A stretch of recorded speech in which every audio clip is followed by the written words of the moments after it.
ప్రభువైన యేసుక్రీస్తు శ్రేష్ఠ నామములో వాక్యాన్ని వీక్షిస్తూ సబ్స్క్రైబ్ చేసి అనేక మందికి ఫార్వర్డ్ చేస్తున్న నా ప్రియ అక్క చెల్లెలందరికీ నా హృదయపూర్వక వందనాలు. దేవుని మహాకృపను బట్టి 2025 సంవత్సరం దేవుడు తన కృపాహస్తాల్లో బలపరిచి భద్రపరిచి క్షేమాన్నిచ్చి, క్షామంలో కూడా క్షేమాన్నిచ్చి, రక్షించి, సంరక్షించి, పోషించి నిలబెట్టినందుకు దేవునికి ఒకసారి దేవుని స్తుతిద్దాం. హల్లెలూయా. రైట్. ఇప్పుడు అలుముకున్న అంధకారం లేక కమ్ముకున్న చీకటి, అలుముకున్న అంధకారం ఎవరిని, అంధకారం లేక చీకటి, కటిక చీకటి, గాఢాంధకార చీకటి ఎవరిని కమ్ముకుంటుంది, ఎలాంటి వారిని అలుముకుంటుంది? దేవుని యొక్క కృపా సరిహద్దులు ఎవరికి విశాలపరచబడతాయి?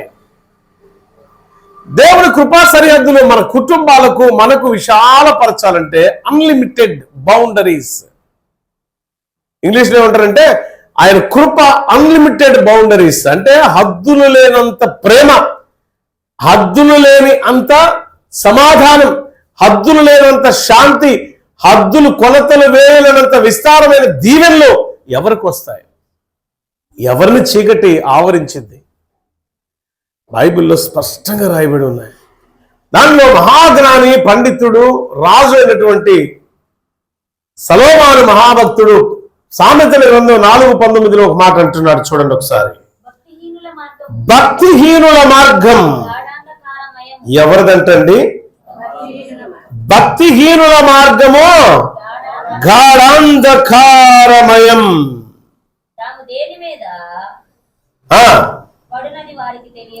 భక్తిహీనుల మార్గము గాఢాంధకారమయము, తాము దేని మీద పడునని వారికి తెలియదు. నా మాట ఆలకించు, నా వాక్యానికి చెవియొగ్గు, నీ కన్నుల ఎదుట నుండి వాటిని ఎట్టి పరిస్థితుల్లో తొలగిపోనివ్వ. దేవునికి స్తోత్రం. హల్లెలూయా. అరే భక్తిహీనులుగా ఉంటారురా. భక్తిహీనులు అంటే భక్తి లేని వాళ్ళు. వాళ్ళ ప్రవర్తన జీవితం ఎలా ఉండదో వాక్యం వినరాళ్ళు, వాక్యానికి చెవియొగ్గర వాళ్ళు. దేవుడు ఒకటి చెప్తుంటే వాళ్ళు చేసే పని ఇంకోటి. అంటే దేవుడికే విరోధంగా నడుస్తారు. ఎప్పుడు మన అజయ్ బాబు ఒక పాట పాడుతూ ఉంటాడు. ఆయన విరోధం అయినప్పుడల్లా పాడుతూ ఉంటాడు కదా. మరి జీవితాంతం అట్లా విరోధంగా నడుస్తాడేమో నాకు తెలియదు. అంటే అజయ్ బాబు మనందరికంటే మహాపాపి కదా, ఆయనకంటే గొప్ప పాపి నేను ఫస్ట్, నా తర్వాత ఎవరైనా. నువ్వు ఒప్పుకోవుగా, మళ్ళీ ముఖం ఏమైనా మారిందంటే చచ్చే పని అయింది. దేవునికి స్తోత్రం. హల్లెలూయా. అంటే ఒక మాటను మనం అంగీకరించడానికి ఇష్టపడం. దేవుని దగ్గర నుంచి వచ్చే మాటలో జీవమున్నది, ఆరోగ్యమున్నది. దేవుని యొక్క ఉపదేశములు ఏముంటుందంటే ఆరోగ్యం ఉంటుంది. అది మన రెక్కలకి, అంటే మన చేతులకు, మన దేహానికి సత్తువను, శక్తినిస్తుంది. శక్తినిచ్చే వాక్యాన్ని చెవిగలవాడు వింటాడు, చెవులు లేనివాడు. అందుకే ఈయన అంటున్నాడు భక్తిహీనుల మార్గం ఏంటంటే అది.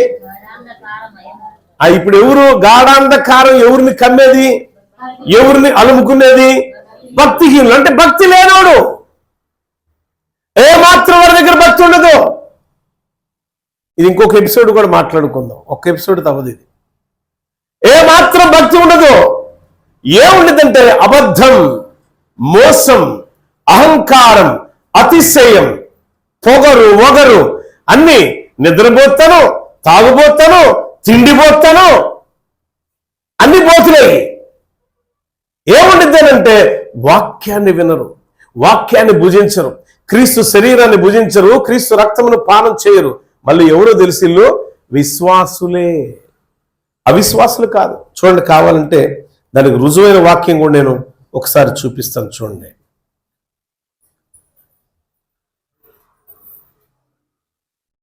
ఒకటో పేతురు రాసిన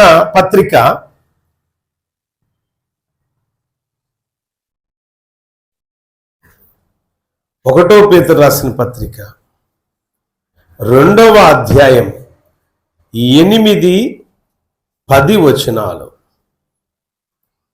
8 నుంచి 10 వరకు.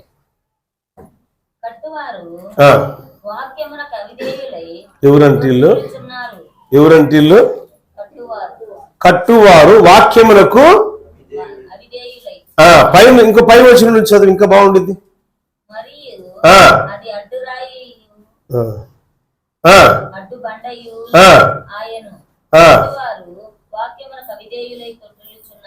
వాక్యమునకు అవిధేయులై తొట్టిల్లుచున్నారు.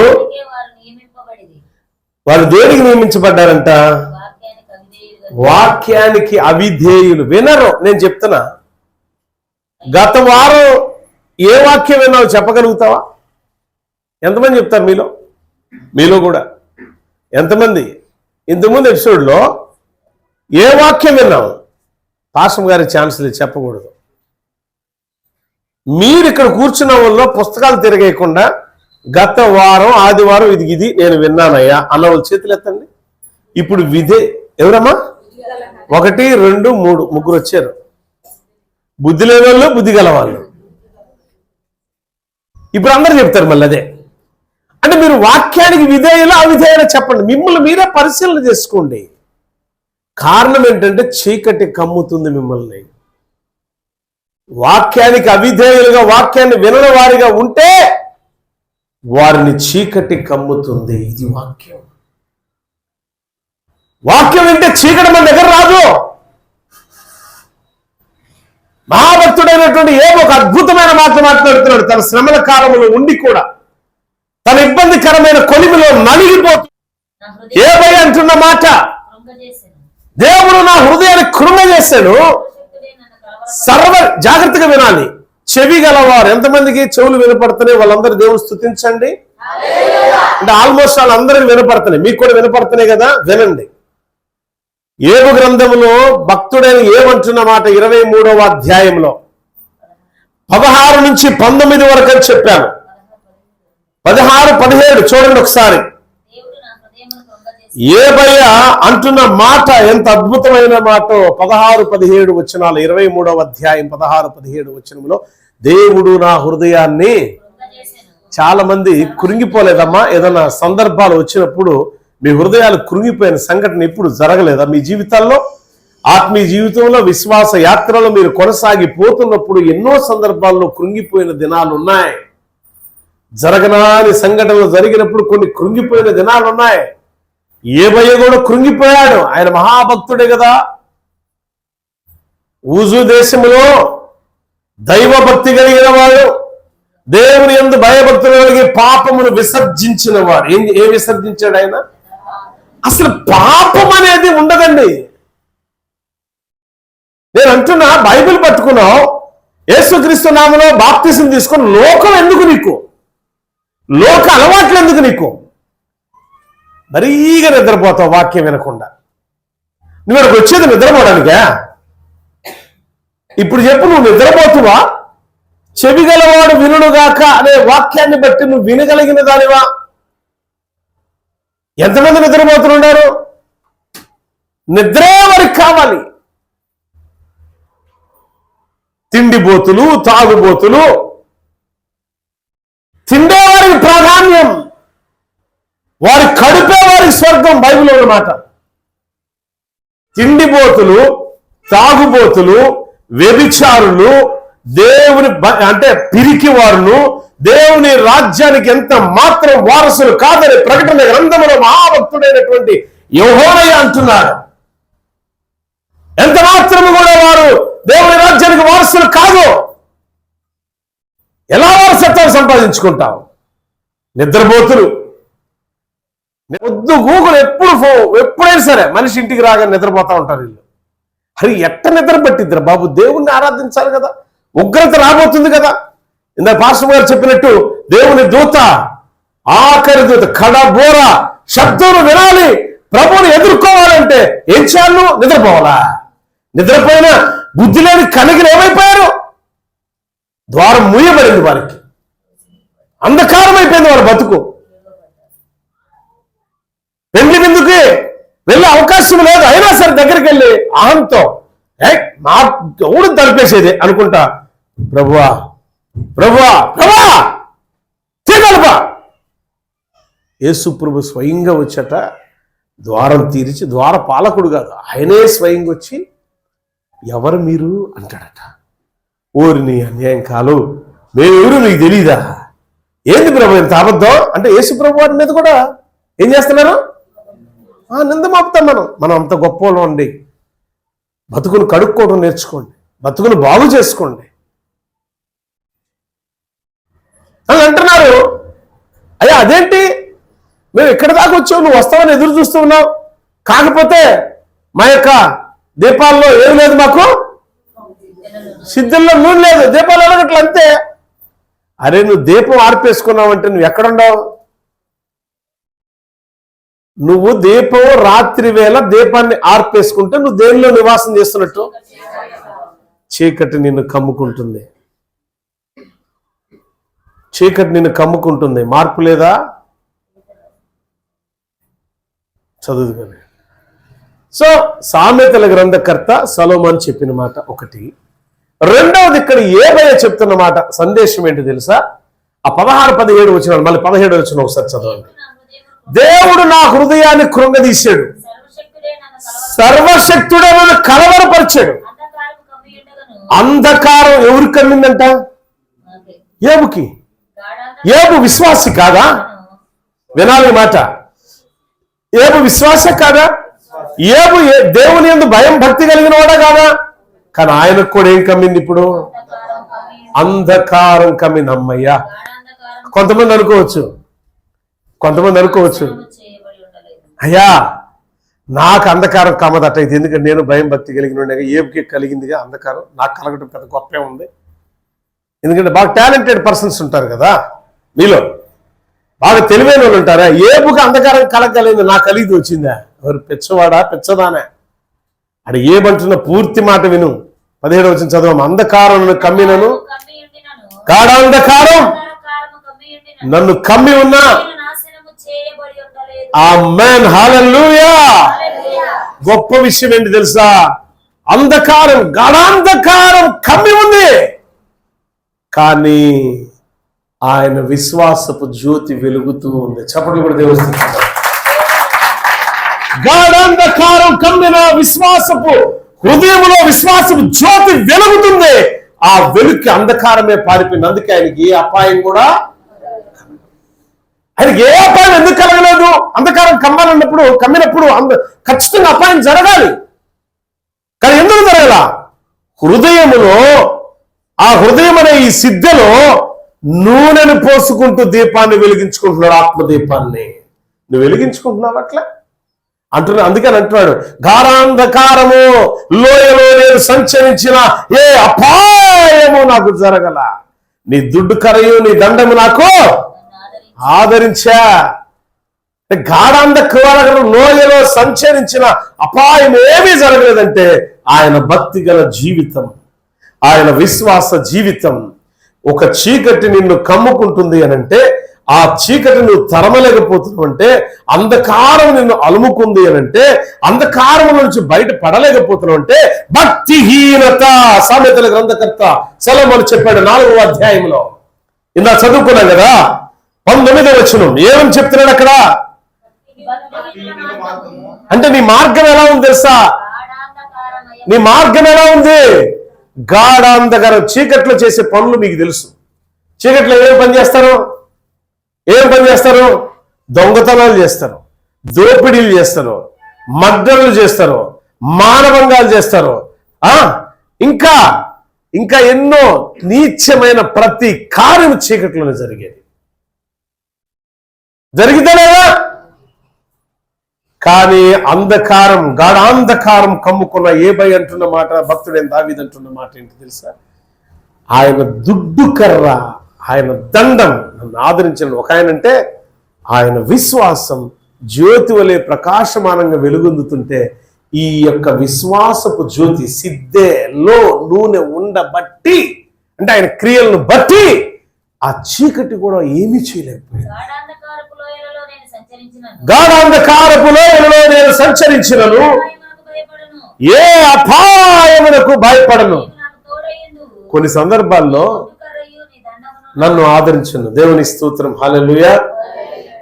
ఒక్కటి గుర్తుంచుకోండి, కొంతమంది చీకట్లో ఒక్కడే ఒంటరిగా వెళ్ళాలంటే గజ గజ గజ గజ ఉనికిపోతారు. కారణం ఏంటి? మిడ్ నైట్ 12 గంటల నుంచి, ఎప్పటి నుంచి 12 గంటల నుంచి 2:30 లేక 3 గంటల దాకా ఎవడైనా సరే సమాధుల్లోకి వెళ్ళొస్తారా? సమాధుల దాకా వెళ్ళేవయ్యా, ఆ టైంలో ఒక్కదాన్ని అదిగో డాంబుస్కు దాకా పంపించొద్దాం. ఎవ్వరు వెళ్ళలేరు. లైట్లు కూడా పోవాలి, అప్పుడు అంటా ఉండాలా. వెళ్తారా? నాకు భయం. ఏం భయం తెలుసా? పాముల భయం, కుక్కల భయం, దెయ్యాల భయంలే. దెయ్యాలు ఏమి చెయ్యో, అంధకారం అలుముకున్నా, గాఢాంధకారం లేదో సంచరించిన అపాయమునకు భయపడలేదు భక్తుడు. అక్కడంటే ఆయన దగ్గర ఉన్నదేం తెలుసా? ఆయన దుడ్డు కర్ర. yes amen hallelujah. దేవుని దుడ్డు కర్ర మన చేతిలో ఉండాలి. వాక్యం అనే దుడ్డు కర్ర మన చేతిలో ఉండాలి. రెండవది ఆయన దండం, ఆయనకు రక్షణ శిరస్త్రానం మనలో ఉండాలి. అప్పుడు ఏదేం చేయలేదు. లైవ్ లో ప్రత్యక్షంగా రెంట చింతల నుంచి వస్తున్నప్పుడు సత్తెనపల్లి గుంటూరు మార్గ మధ్యంలో ఎక్కడ క్రోసూరు వెళ్ళే రోడ్డు దగ్గర కార్నర్ ఉండిద్ది. ఇట్లా ఉండిద్ది. ఆ వంపులో అజయ్ ఉన్నాడు, గుంటూరు డేవిడ్ ఉన్నాడు, ఇంకెవరో 2-3 ఉన్నారు.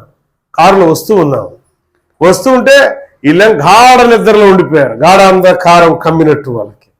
గాఢ నిద్ర. డ్రైవింగ్ నేనే, వాక్యం చెప్పేది నేనే, డ్రైవింగ్ నేనే, ప్రార్థనలో నేనే, పరిచర్య నేనే. వీళ్ళు మాత్రం అలసిపోయి సొమ్మసిల్లి నిద్రపోతుంటే ఒక ఆయన సైకిల్ పట్టుకొని వెళ్తా ఉన్నాడు, నిక్కరేసుకొని. 55-60 సంవత్సరాల మధ్యలో, కాస్త ఇట్లా లావుగా ఉంటాడు. గల్ల టవల్ ఇట్ట మేదేసుకొని వెళ్తుంటే, సైకిల్ పట్టుకుని నడిపించుకెళ్తుంటే నా కారు ముందు అంత దూరంలో, రాతివేత దూరంలో వెళ్తూ ఉంటే, ఎవరు బాబు ఈ టైంలో అన్నా. నేను ఏందా ఈ టైంలో వెళ్తున్నారా అన్నా. అప్పుడు లెగలీళ్ళు అన్నాను. వాడి దగ్గరికి వెళ్ళిపోయింది కారు. తమ్మ బ్రేక్ కొట్టి పక్కకి ఏడు అని చూస్తే లేడు. దేవుని దయలు అటు మీకు కనపడితే బాగుంటుంది. అప్పుడన్నా మారతారేమో. మీరు మారటం కోసమైనా సరే ఆడించాలి ఒక ఆట. దెయ్యాలు వచ్చి మీరు మారకపోతే మీ పొలు కూడా పీకేస్తాడు ఆడొచ్చి. అప్పుడు బోసు మీద వేసుకుంటాం. నిజంగా ఆయన దుడ్డు కర్రా, ఆయన దండం దగ్గర ఉంటే నువ్వెందుకు భయపడతారా? ఏమన్నాడు ఒకసారి వాక్యం చదువుతాం. కీర్తనకారుడు 23వ అధ్యాయం 4వ వచనం చదవండి, జ్ఞానం కలిగిన వాళ్ళు.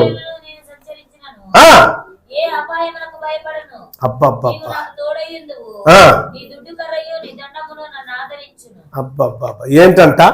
ఏం ఆదరిస్తాయి అంట ఆయనకి? ఆయన దుడ్డు కర్ర మరియు ఆయన దండము నన్ను నా శత్రువుల ఎదుట నీవు నా భోజన బలం సిద్ధపరిచెదవు. నూనెతో నా గిన్నె నిండి పొరలుచున్నది. నేను బ్రతుకు దినముల కృపాక్షేమములే. ఏమంటంట? దుడ్డు కర్ర దండం ఉండవు. వాడికి ఏమొస్తాయంటే వెంట కృపాక్షేమాలు వస్తాయి. దేవుని స్తోత్రం. హల్లెలూయా. వాక్యం అర్థమైన వాళ్ళు దేవుని స్తుతించండి. హల్లెలూయా. గాఢాంధకారం ఎవరిని కమ్ముకుంటుంది? గాఢాంధకారపు లోయలో సంచరించిన భక్తిహీనుల మార్గం, అంటే పాపంతో కూడుకున్న మార్గాల్లో భక్తి పరులు ఒకవేళ ఆ మార్గంలో వెళ్ళినా ఆ అంధకారం వెళ్ళని ఏమీ చేయలేదంటే అంధకారం పారిపోతా ఉండిద్దంటే వీళ్ళు అడుగులు వేసే కొద్ది. ఎందుకంటే జీవపు వెలుగు వారిలో ఉంటుంది. ఆమేన్. హల్లెలూయా. మరి నీలో ఉండిద్దంటే ఇదిగో ఆ గాఢాంధకార లోయలో మనం ఎట్టు వెళ్తుంటే ఎటు దేని చూస్తే దాన్ని కోరుకుంటాం. డబ్బులు చూసావా కోరుకుంటాం, వస్త్రాలు చూసావా కోరుకుంటాం, నగలు చూసావా కోరుకుంటాం, ఫుడ్ చూసావా కోరుకుంటాం, ఇంకా వ్యభిచారంతో కూడుకున్న క్రియలు ఉన్నాయా కోరుకుంటాం, అబద్ధాలు, దొంగతనాలు, దోపిడీలు, పగలు, ప్రతీకారాలు, ఈర్ష్య, ద్వేషాలతో కూడుకున్న ప్రతి దేహాన్ని నువ్వు కోరుకుంటున్నావు. కాబట్టి నువ్వు గాఢాంధకార లోయలో సంచరిస్తుంటే అపాయం నిన్ను ఆవరిస్తుంది. దావీదు సంచరిస్తున్నాడు, అపాయం ఆవరించట్లా, ఏం చేయట్లా. అదే విధంగా యోబు భక్తుడు ఏమంటున్నాడు తెలుసా? ఇదిగో గాఢాంధకారం నన్ను కమ్మి ఉన్నా సరే నాకు అపాయం అనేది నా దగ్గర రాల. కమ్మి ఉండినా అది నన్నేమి చేయలా. ఆమేన్, హల్లెలూయా. చూడండి, పాపంతో కూడుకున్న క్రియలు నీ చేత చేయించడానికి అపవాది ఎవరినో ప్రేరేపించి దగ్గర తీసుకొచ్చింది అవ్వమ్మలాగా. అంధకార లోయలో సంచరించే కెపాసిటీ ఎవరికి ఉండిద్దంటే జీవపు వెలుగులో నడిచేవాడికి. ఎక్కడ? జీవపు వెలుగులో నడిచేవాడికి. కానీ భక్తిహీనులు ఎలా ఉంటారో చెప్తున్నాడు కదా. ఒక్కసారి మత్తయి సువార్త అంటే భక్తిహీనుల మార్గము మొట్టమొదటి చదివా మనం. అంధకారం, కటిక చీకటి. సామెతల గ్రంథకర్త 4:19 భక్తిహీనుల మార్గము గాఢాంధకారమైనది, భక్తిహీనుల మార్గం గాఢాంధకారమైనది, భక్తి గలవారి మార్గం కృపా సరిహద్దులు విస్తరింపచేసేటట్టున్నాయి. భక్తి గలవారి మార్గం ఎలా ఉందంటే కృపా సరిహద్దులు, అన్లిమిటెడ్ బౌండరీస్, దానికి హద్దులు లేవు. అంత ప్రేమ, అంత సమాధానం, అంత శాంతి, అంత నెమ్మది, అంత దయాలత్వం, అంత ధీరత్వం కలిగి ఉంటారు. అందుకే వారు శ్రేష్టమైన ఫలాలను అనుభవిస్తారు. అందుకే మహాభక్తుడు దావీదు ఏమంటాడు తెలుసా? కృపాక్షేమాలంట. నే బ్రతుకు దినములల్లా కృపాక్షేమాలే నా వెంట. మీరు చెప్పగలరా ఆ మాట? ఒకరితో ఒకరు చెప్పండి. నే బ్రతుకు దినములు కృపాక్షేమాలు నా వెంట వచ్చును అనండి, చూద్దాం. బ్రతుకు దినములల్లా కృపాక్షేమాలు నీ వెంట రావాలంటే నువ్వేం చేయాలా? ఎస్, ఆమేన్, హల్లెలూయా. నువ్వు చిరకాలం యెహోవా మందిరములో నివాసం చేయాలి. ఆయన మందిరములో ఒక దినము గడుపుట 1000 దినాల కంటే శ్రేష్టం. ఆమేన్, హల్లెలూయా. నీ హృదయమే దేవుని ఆలయమును పాడు చేయవాడిని దేవుడే పాడు చేయును. ఎన్ని లేఖనాలు ఉన్నాయి. నీ హృదయం కంపు కొడుతుంది దేవుడి దగ్గరకు వద్దామంటే, మురికి వాసన వస్తుంది. అబ్బో, ఆ స్మెల్ భరించలేకపోతున్నాడు. అందుకే దేవుడు నీ ఇంట్లోకి రావట్లా, నీ ఒంట్లోకి రావట్లా, నీలోనికి రావట్లా. ఆ పాపం అనే మురికిని తొలగించుకో. ఈరోజు ఈ పరిశుద్ధ వాక్యంతో శుభ్రంగా కడుక్కో. జీవపు వెలుగు నిన్ను ఆవరిస్తుంది. ఆమేన్, హల్లెలూయా. ఎప్పుడైతే నువ్వు ఆ మార్పును కోరుకుంటావో, మార్పును కోరుకున్న వారి కోసం దేవుడు పలికే మాట 23వ అధ్యాయం ఇర్మియా గ్రంథం 2-3 వచనాలు చూడండి. ఒకసారి చదివి నేను ముగిస్తాను. నెక్స్ట్ వీక్ కొన్ని చెప్పుకుందాం మనం. 23 ఇదే యెహోవాకు, మరియు నేను వాటిని తోలివేసిన దేశములన్నిటిలో నుండి నా గొర్రెల శేషముగా సమకూర్చి తమ దొడ్డిలోనికి వాటిని రప్పించెదను. చూడండి, ఎస్, ఆమేన్, హల్లెలూయా. ఒకవేళ గొర్రెలను పాడు చేసే కాపర్లు ఉన్నారా? గొర్రెల మంద చెదిరిపోయినట్టు చేశారా? వారికి శ్రమ, వారికి పనిష్మెంట్ ఉంటుంది. గొర్రెలను సరైన కాపుదలనిచ్చి, సరైన పోషణ ఇచ్చి ఉండే వ్యక్తుల్ని దేవుడు ఏం చేస్తాడంటే మరలా దేవుడు తన తట్టు తన గొర్రెలను తీసుకుని సమకూర్చి పెడతాడు. మలాకీలో ఒక మాట ఉంది, 4వ అధ్యాయం 1-3 వచనాలు చూడండి. 1-2 వచనాలు చదివిన చాలు. మలాకీ గ్రంథం అంటే మత్తయి సువార్త కొద్దిగా బ్యాక్ సైడ్ అన్నమాట. 4:1-2 ఏలయనగా నియమించబడిన దినం వచ్చుచున్నది, కొరివి కాలినట్లు అది కాలును. గర్విష్ఠులందరూ, దుర్మార్గులందరూ ఎట్టుంటారంట? కొయ్య కాలువలే ఉంటారు. వారిలో ఒక్కరికి వేరైనను చిగురైనను లేకుండా రాబోవు దినం అందరినీ కాల్చివేయనని సైన్యములకు అధిపతి యెహోవా సెలవిస్తున్నాడు. ఎవరంటే ఇల్లు గర్విష్ఠులు, దుర్మార్గులు, కొయ్య కాలువలే ఉందురు. వారిలో ఒక్కరిలోనైనను చిగురుండదంట. అంటే ఏంటి? ఆత్మానుసారమైన చిగురు మీలో లేదు, ఫలించలేని పరిస్థితి లేదు. మనం ఎలా చిగురించాలో తెలుసా? ఓ అహరోను కర్ర వలె చిగురించాలి, ఓ అహరోను కర్ర వలె పుష్పించాలి, ఓ అహరోను కర్ర వలె ఫలించాలి. దేవుడు కోరుకుంటున్న మనల్ని ఇదే. అందుకే మనం ఎటు తిరగాలి తెలుసా? దేవుని తట్టు తిరగాలి. ఏ తట్టు తిరగాల? దేవుని మందిరములో ఉండాలి. చాలా మంది ఇళ్లలో తెగ నిద్రపోతారు. ఏమి నిద్ర మరి? అలాంటి వాళ్ళ చెవుల దగ్గర, ముక్కుల దగ్గర దోమలు కుట్టును గాక. వారు నిద్రపోతులు, కొంతమంది తిండిపోతులు. వారు నాయన సరిగ్గా ఫుడ్ లేకపోతే అస్సలు ఒప్పుకునే పరిస్థితి లేదు దేనికి కూడా. కొంతమంది తాగుబోతులు. వాళ్ళు ఏం చేస్తారంటే, వీళ్ళకి ఏంటంటే వాళ్ళ కడుపే వారికి స్వర్గం. ఆత్మానుసారమైన స్వర్గం కోరుకోరు వాళ్ళు, ఆత్మానుసారమైన క్రియలను కోరుకోరు వాళ్ళు, ఆత్మానుసారమైన జీవితాన్ని కోరుకోరు వాళ్ళు. ఏం కోరుకుంటారంటే అంతా బయట బయట బయట బయట. ప్రియులారా, గమనించాలి. మనం చిగురించే వ్యక్తులుగా ఉండాలి. ఎందుకంటే చిగురు లేదు కదా మనలో. ఆ చిగురు మనం ఏ రీతిలో చిగురించాలి అంటే, అహరోను కర్ర ఎక్కడ ఉంది అని అంటే, ముందు జరగండి. అహరోను కర్ర ఎక్కడ ఉంది? అహరోను కర్ర ఎక్కడుంది? దేవుని ప్రత్యక్షపు గుడారములో ఉంది. ఎక్కడుందమ్మా? అహరోను కర్ర ఎక్కడుంది? ప్రత్యక్షపు గుడారములో అహరోను కర్ర ఉన్నది. ఆ దేవుని ప్రత్యక్షపు గుడారములో దేవుని సన్నిధి ఉన్నది కాబట్టి దేవుని సన్నిధి కాంతిలో ఎండిపోయిన ఒక కర్ర తీసుకొచ్చి పెట్టారు. 12 గోత్రికులు ప్రధానులు, 12 గోత్రికులు పెద్దలు తీసుకొచ్చి 12 కర్రల మీద వారి వారి వారి వారి పేర్లు రాసి ఉండగా, ఆ గుడారంలో పెట్టినప్పుడు తెల్లవారేసరికి పుష్పించింది, చిగురించింది, పుష్పించింది, ఫలించింది. ఎవరిది ఇది అంటే అహరోను కర్ర, దేవునికి విధేయుడైన అహరోను కర్ర.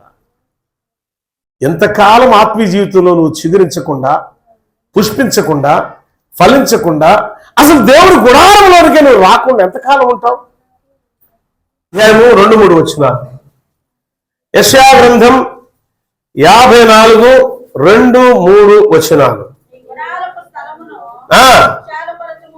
నీ గుడారపు స్థలమును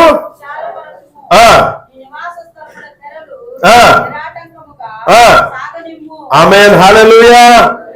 దేవుని తట్టు తిరిగితే గుడారపు స్థలం విశాలపరచబడింది. ఆమేన్, హల్లెలూయా. ఇంకా కృపా సరిహద్దులు విశాలపరచబడుతున్నట్లు అన్నమాట. ఇది కృప అంటే చెప్తున్నా ప్రేమ, జాలి, దయ, దయాలుతో మంచితనము, ఇలా అన్ని కలగలుపుకున్నదే కృప అని ఒక సింపుల్గా ఒక పదం వాడారు. దేవుని బై గాడ్ గ్రేస్ అంటారు. దేవుని కృప ఎలా ఉండిద్దంటే సమాధానం ఇచ్చింది. దేవుని కృప ఎలా ఉండిద్దంటే ఆశీర్వాదం ఇచ్చింది. దేవుని కృప ఎలా ఉండిద్దంటే తల్లి తండ్రి కూడా చూపించలేని ప్రేమను చూపించింది. దేవుని కృపా సరిహద్దులు ఎలా ఉంటాయంటే మంచితనంతో నింపబడతాయి సమస్తం. నీ ఇంట్లో ఉందా మంచితనం? చాలా మంది వాక్యం వీక్షిస్తున్న వారికి చాలా మందిలో ఏముంటుందంటే మంచితనం ఉండదు, దయాలత్వం ఉండదు. ఏ కాడకి పొరుగు అనేది దోచుకునే తత్వమే ఉండిద్ది. మళ్ళీ వీళ్ళు ఎవరు తెలుసా? భక్తులే. కానీ క్రియలు ఎలా ఉండే తెలుసా? భక్తిహీనత క్రియలే. దావీదు క్రియలు ఎలా ఉన్నాయి? ఆయన అంటున్నాడు కదా, నీ దుడ్డుగర నాకు నీ దండము నాకు తోడుగా ఉంటే, ఆదరణగా ఉంటే ఈ గాఢాంధకారం లోయలేం పనిచేస్తాయి. ఏమేమంటున్నాడు? అంధకారం, గాఢాంధకారం నన్ను అలుముకున్నా సరే అవి నన్నేమీ చేయలేకపోయినాయి. అదే ఏమి చేయలేకపోయినాయి. అంధకారం అలుముకుంటే, గాఢాంధకారం అలుముకుంటే, గాఢాంధకార లోయలో నువ్వు సంచారం చేస్తే భక్తిగల నీ జీవితం నీ ఆత్మకు వెలుగుగా ఉంటుంది. కాబట్టి ఏమీ చేయలేవు, నేను టచ్ కూడా చేయలేవు. కానీ భక్తిహీనత ఏం చేస్తుంది తెలుసా? 4వ అధ్యాయంలో చూసాం కదా, సామెతల గ్రంథం 19వ వచనంలో, భక్తిహీనుల మార్గములో గాఢాంధకారమై ఉన్నది. ఆ కింద వచనాలు కూడా చదవమ్మా. తాము దేని మీద పడిన వారికి తెలియదు. కింద వచ్చిన, నా కుమారుడా నా మాటలు ఆలకించు. వాక్యానికి ఏం చేయాలా? మాటలు ఆలకించు, వాక్యం ఆలకించు, చెవియొగ్గు వాక్యానికి. వాక్యం విను, ఆ వాక్యం బ్రతుకునిస్తుంది. బైబిల్లో చాలా మాటలు ఏమున్నాయి అంటే, వాక్యం వల్ల అనేక మంది బ్రతికారు. మహాభక్తుడు దావీదు అంటున్నాడు కదా 119లో, ఎన్నో రాశాడు ఆయన. అట్లు 2-3 చెప్తా వినండి. దాంట్లో ఉంటాడంటే, నా ప్రాణం మట్టిని హత్తుకొనొచ్చున్నది, నీ వాక్యం నన్ను బ్రతికించను. చప్పట్లు కూడా తెలుస్తుంది. అంటే వాక్యం ఏం చేసిందంటే బ్రతికించిద్దే. వాక్యం బ్రతికిస్తుంది. పోయే ప్రాణాన్ని కూడా తిరిగి తెచ్చేదే వాక్యం. నా పెద్ద కుమారుడు చాలా బ్రతుకుల మధ్య ఉన్నప్పుడు నేను నడుచుకుంటూ వెళ్తున్నా. ప్రియులారా, నేను సేవలకు ఎలా వచ్చాను అదే కారణం. ఎన్నోసార్లు దర్శనం ద్వారా కళ్ళ ద్వారా రమ్మంటే రాలా. ఇప్పుడు చావు దగ్గరికి వెళ్ళాడు. 3వ సంవత్సరం పుట్టినరోజు జరిపిన దగ్గర నుంచి అంత సిక్ అయ్యింది, 15-20 రోజులు.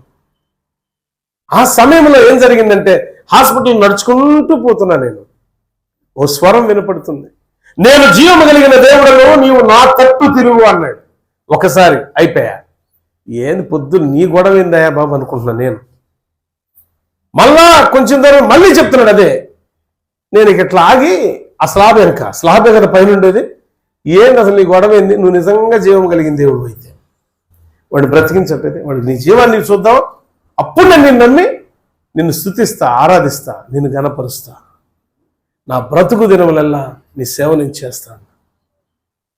తెల్లవారేసరికి నా కొడుకు బ్రతికాడు. మాట్లాడాడు, మాటలు నేర్పుకోండి అన్నాడు. మాటలు నేర్పుకోవడం అవసరం లే, మాట్లాడాడు.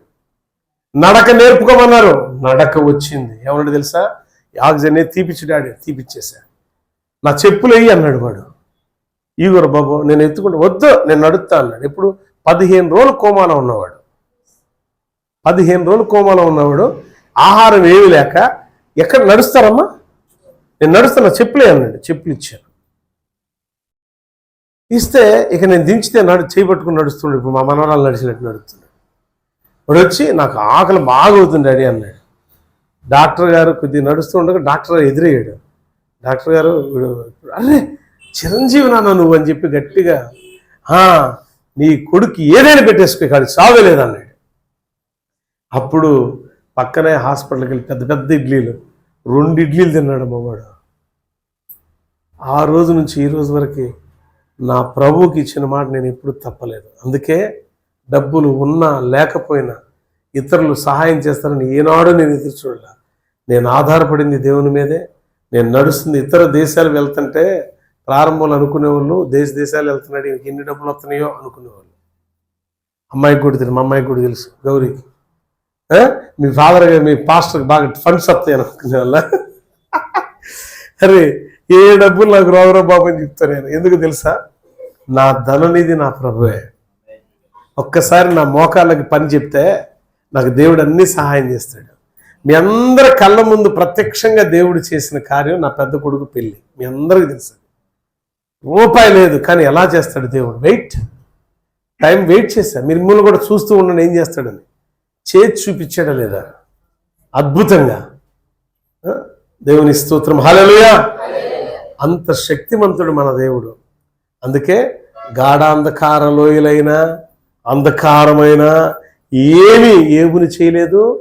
అంతే, దావీదును చేయలేదు, నిన్ను చేయలేవు. ఎప్పుడు దేవుని మందిరానికి రా, మందిరంలో నివాసం ఉండు, మందిరంలో పడుకోనుండు. నేను ఎందుకు తెలుసా? అప్పుడప్పుడు నా ఖాళీ దొరికినప్పుడు మందిరంలో చిందుకు పడుకుంటాను తెలుసా? అసలు ఏదో చేయాలని కాదు, ఆ సన్నిధి కాంతి మన మీద ప్రకాశమానంగా పడుతుంది. అది పడాలి నా మీద అని ఆశతో పడుకుంటా నేను. పాపం మీరంటే రాజు అంతఃపురంలో ఉంటారు కాబట్టి మీకు అవి ఎక్కర్లా. ఇది దేవుని సన్నిధి కాబట్టి ఇది నాకు కావాలి. ఈ మాట ఒకసారి చూడండి. యెషయా గ్రంథంలో మనం చదువుకున్న 54వ అధ్యాయం 2-3 మరొకసారి చూద్దాం. 3 వచ్చిన చూడండి ఒకసారి. 2-3 నీ గుడారపు స్థలమును విశాలపరచుము, నీ నివాస స్థలములు తెరలు నిరాటంకముగా సాగనిమ్ము, నీ త్రాళ్ళు పొడుగు చేయము, నీ మేకులు దిగగొట్టుము. కుడి వైపునకు ఎడమ వైపునకు నీవు వ్యాపించదవు, నీ సంతానము అన్యజనుల దేశములు స్వాధీనపరచుకును, పాడైన పట్టణములను నివాస స్థలముగా నీవు చేయు. దేవుని స్తోత్రం, హల్లెలూయా. నీ యొక్క సరిహద్దులు విశాలపరచాలంటే నీవు ఉండవలసిన ప్లేస్ ఏంటి తెలుసా? దేవుని సన్నిధి. ఆ మందిరంలో లేకుండా నువ్వేమీ చేయలేవు. అందుకే అనేక అనుభవాలతో కూడుకొని రాశారు కోరహు కుమారులు. ఏమని రాశారు? అమ్మా, ఒక్క దినము గడుపుట 1000 దినాల కంటే శ్రేష్టం. ఒక్క రోజు దేవుని మందిరంలో గడిపితే 1000 దినాల కంటే శ్రేష్టత వస్తే, 1000 దినాలు గడిపితే ఎంత శ్రేష్టతను అనుభవించాలి. సంవత్సరానికి వచ్చి 365 రోజులు. 365 రోజుల్లో కనీసం 36 రోజులు గడుపుతున్నాం మనం. దశంభాగం కింద లెక్కేసుకున్నా. అస్సలు ప్రార్థన అయిపోవడం, పరిగెత్తటమే. ఓరు బాబోయ్, ఉంటే బతికితే బస్టాండ్లో బట్టలు అమ్ముకోవచ్చు, కానీ ఏడామంటారు నయనం అనుకుంటూ వెళ్తారు. ఎందుకు తెలుసా? ఆ సన్నిధి కాంతి భక్తిహీనులను కాల్చివేస్తుంది. ఆ సన్నిధి కాంతి భయభక్తి కలిగిన వారికి ఆశీర్వాదాన్ని ఇస్తుంది. రెంట్లో నీకేం కావాలో కోరుకో, నీకేం కావాలో అది దేవుడు నీకు ఇస్తాడు.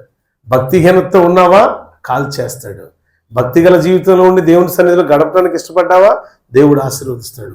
దేవుడి మాటలు దీవించుగాక. మరొక ఎపిసోడ్లో కృపా సరిహద్దుల విస్తరణ గురించి మళ్ళీ మాట్లాడుకుందాం. ఎంతమంది జీవితాల్లో దేవుని కృపా సరిహద్దులు విస్తరింప చేయబడినప్పుడు వాళ్ళు ఎలా దీవించబడ్డారు, వాళ్ళు బ్రతుకు దినములు ఎలా గడిపారు, అవన్నీ నేర్చుకుందాం. ప్రార్థన చేసుకుందాం. మహాపరిశుద్ధుడా, మహోన్నతుడా, నీకు స్తోత్రం. ఉన్నతమైన మహోన్నతమైన నీ ప్రేమకు వందనాలైనా. ఈ ఉదయకాలం నీ సన్నిధిలో చేర్చబడిన ప్రతి బిడ్డను మీరు దీవించండి. నీ కృపా సరిహద్దులు నీ బిడ్డల పట్ల, అనగా నీ తట్టు తిరిగిన వారి పట్ల విశాలపరచండి. తూర్పు వైపు, ఆయా పడమర వైపు, ఉత్తర దక్షిణ దిక్కులు వారి సరిహద్దులు విశాలపరచబడును గాక. శ్రేష్టమైన దీవులతో నింపి బహుశ్రేష్టతని బిడ్డలకు దయచేయమని వాక్యాన్ని వీక్షిస్తున్న బిడ్డలందరికీ కూడా నీ కరుణాహస్తం తోడుగుంచండి. వ్యాధులు, బాధలు, ఇబ్బందులు ఉన్నారా? ప్రభువా లేవనెత్తండి. మహాభక్తుడు ఏమంటున్నాడు? అంధకారం గాఢాంధకారం నన్ను అలముకొని ఉన్నను, ఏ అపాయం నాకు జరగల, అది నన్ను నాశనము చేయలా. ఎంత గొప్ప విశ్వాసం! ఆ విశ్వాసపు జ్యోతి వెలిగించబడింది కాబట్టే అంధకారం ఏమీ చేయలేకపోయింది. మా విశ్వాసపు జ్యోతి వెలిగించబడాలి. సహాయం దయచేసి సమృద్ధికరమైన దీవులు దయచేయమని యేసునామమున ఆమేన్. God bless you all. దేవుడు మిమ్మల్ని, మీ కుటుంబాలు దీవించుగాక. అలానే నూతన సంవత్సర ఆశీర్వాదాలు దేవుడు మీకు దయచేయును గాక. ఆమేన్. God bless you.